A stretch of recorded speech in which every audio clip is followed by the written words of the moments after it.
All right, so let's talk about the young guys because you bring in Thieneman, you bring in Johnson, maybe just by lieu of his last name, he'll be the new Brandon Johnson, which I'd be down for. Brandon Johnson's been a stud this year for the Ducks. This question came from a Locked On Ducks insider, which you can become as well. Link in the description below. You can get a free 14-day trial. You get priority mailbag access and a bunch of other perks too. Question came in, and it's phrased like this. Didn't we just recruit a bunch of 5 stars? Are they not going to play immediately? Well, short answer, no. I don't expect them to play. They could. Somebody could. We've seen true freshmen play for Dan Lanning every single year in some capacity that he has been Oregon's head coach. The fun part, and what I'll talk about in the offseason on this particular program, not a program, this is a program, Lanning running a program. Important distinction there.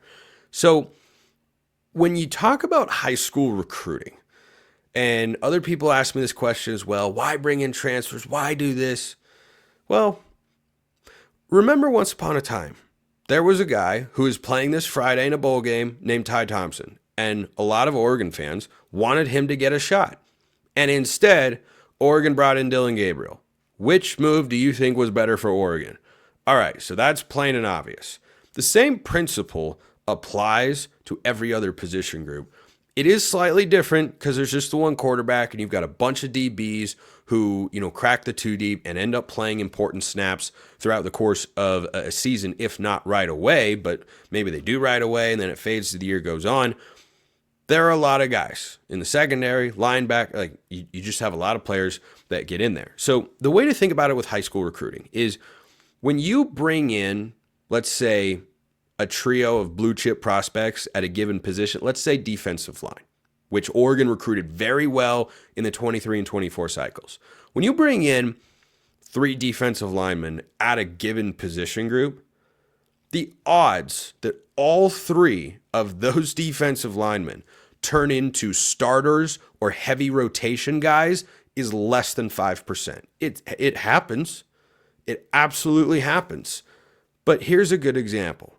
Oregon in the 23 cycle brings in Mateo Uiagalelei, Tatum Tuioti, Blake Purchase. They all played as true freshmen. Purchase's role, I'm going to mention him more later in today's show, has diminished this year. Doesn't mean he isn't a good, capable player. Just means that other guys have proven themselves to be better. So you've got 2 out of 3. And by the way, Mateo's a starter. Tatum Tuioti, I'd say, is a heavy rotation guy.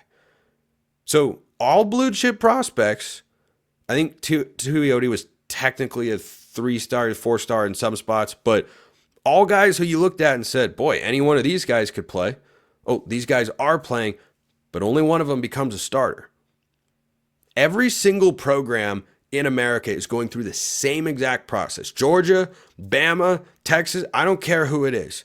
You bring in, and you should still care about and continue to celebrate recruiting victories that Oregon picks up.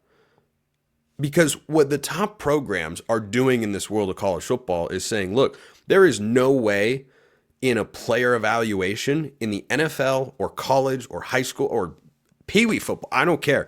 You can't go 100%. Nobody does it. It's never happened before. So you'll recruit guys whose film looks good. Everybody's film looks good. It's about who can make that adjustment to the next level. And I used to talk about this a lot with regards to the 2023 group of defensive linemen.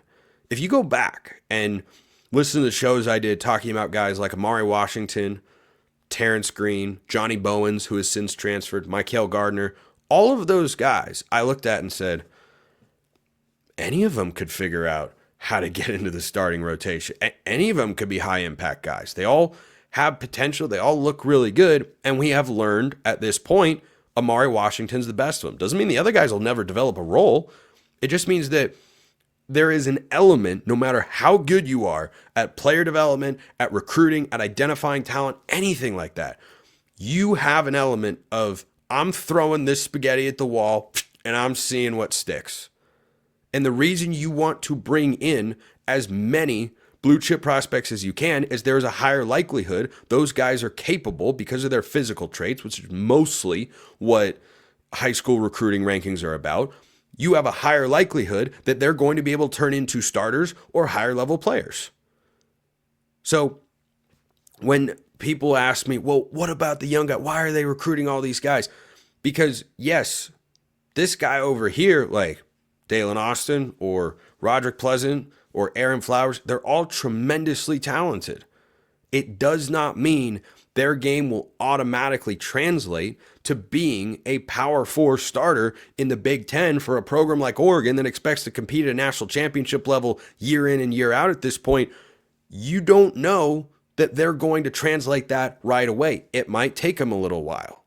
I get this question a lot with Jurion Dickey. Why isn't Jurion Dickey popping? Why isn't it coming? Well, he's still got plenty of potential. He's battled injuries, so maybe he's not the same guy physically that he was coming out of high school. But for some guys, it just takes longer. It doesn't mean the potential you see on high school recruiting film isn't there or should be ignored or it's overblown or anything like that. It just means the number of guys that can make that jump quickly. So it is not very big. So when you look at this 2025 defensive back class, it's the best defensive back recruiting class that Oregon has ever had. Has ever had. And from a ranking standpoint, like, it's just not close. So they've got Naeem Offord as, you know, the big flip that they had on signing day. They kept Brandon Finney, who other schools were trying to flip. Those guys are really talented. You know how long it takes to get your body ready, to make sure that you can go toe to toe and not just be able to cover wide receivers. You got to be able to tackle running backs too.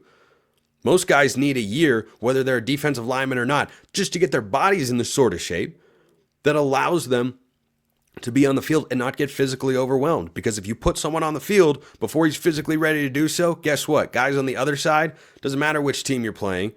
I mean, maybe if you're playing Purdue this year, it matters less. But even then, you know, throughout the course of this year, we've seen Oregon's second team defense get into the game. That's full of a bunch of really talented recruits. Guys like Peyton Woodyard, or the since transferred Tyler Turner was out there. Aiden Breland would be a part of that group. Terrence Green as well. Elijah Rushing. What did you see in instances such as the Washington game or Michigan State when the second team defense went on the field? Those are talented guys. Freshmen, redshirt freshmen. The other offense could go up and down the field. So this is not to say that Oregon, I'm not of the belief that Oregon should just bring in a transfer at every single position, because that doesn't make a lot of sense. And you can't fill out a roster that way. You can't fill out a two deep that way successfully to compete at the sort of level that Oregon wants to every single year. You also cannot entirely rely on high school recruiting and say, well, we're just not going to add any transfers at all. Because you know what? Clemson is doing that, and they're having success. They just won the ACC. I've got news for you.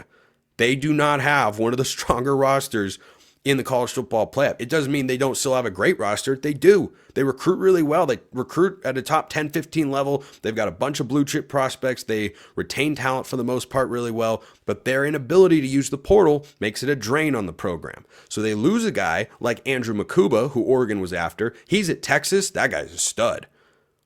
And you then have to work with someone who's on your roster and is not as experienced, and would maybe even benefit more from sitting behind a veteran watching and learning, Dante Moore, rather than being thrust into a situation he isn't prepared for, because you don't have a higher end starter that can come in and give you a certain floor. Maybe not always the ceiling that the young guy can give you, but a certain floor of production where he's not going to make big mistakes, where he understands everything that goes in to being on the defensive side of the ball. So the true freshman playing right away, it's a difficult thing to do. Not impossible.